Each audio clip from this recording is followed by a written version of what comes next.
Vritet në një atentat mafioz Astrid Gjepali, i njohur si kreu i një prej bandave më të rrezikshme të Durrësit në vitin 1997, e njohur me emrin Banda e Gjepalit. 45 vjeçari është ekzekutuar me armë në rrugën nacionale Durrës-Rrogozhin, në vendin e quajtur Bishti i Zhurit.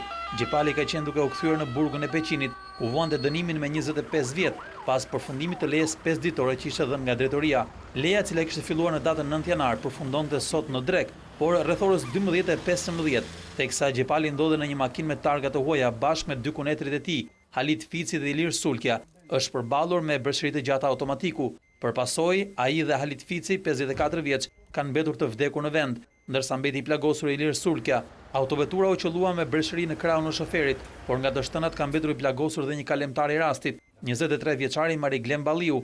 Ky i fundit së bashku me të plagosurin e makinës u dërguan në spitalin e Durrësit dhe pas ndërhyrjes mjekësore janë jashtë rrezikut për jetën. Një nga personat që ka qenë më afër ngjarjes tregon se ka dëgjuar fillimisht të shtënë armësh, më pas zhurmën e makinës që ka dalë nga rruga. Unë 2 minuta s'ka qenë, njëna në tjetër distancë që kanë qenë, 2 minuta se ne. Policia e Kavajës, Rrogozhinës dhe e Lushnjës, të ndihmuar nga forcat speciale nga Tirana, nisën një operacion të gjerë kërkimi për autorët. Në komisariat u shoqëruan shumë persona për të dhënë dëshmi.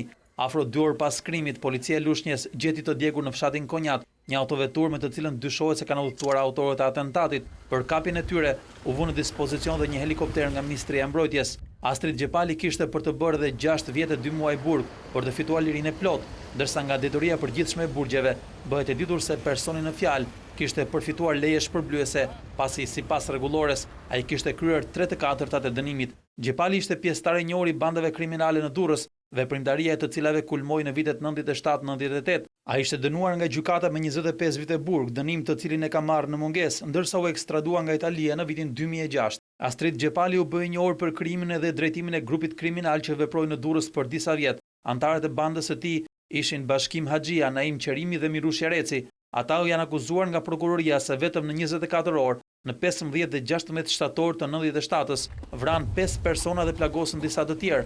Viktimat e tyre ishin shtetacit Luan Plaku, Kajmak Kullolli, Bilal Neza, Gëzim Beqiri, si dhe punonjësi policisë Nazmire Pishti. Prokuroria kërkoi dënim me burgim të përjetshëm për Gjepalin, 25 vjet për Qerimin dhe Jarecin, si dhe 20 vjet burg për Bashkim Haxhin, por pas kthimesh dhe rikhthimesh në të gjitha shkallët gjyqësorit të dosjes së tij, Gjepali u dënua përfundimisht me 25 vjet. Ai përfitoi ulje për shkak të kohës që qëndroi arrestuar në Itali për llogaritë të policisë shqiptare.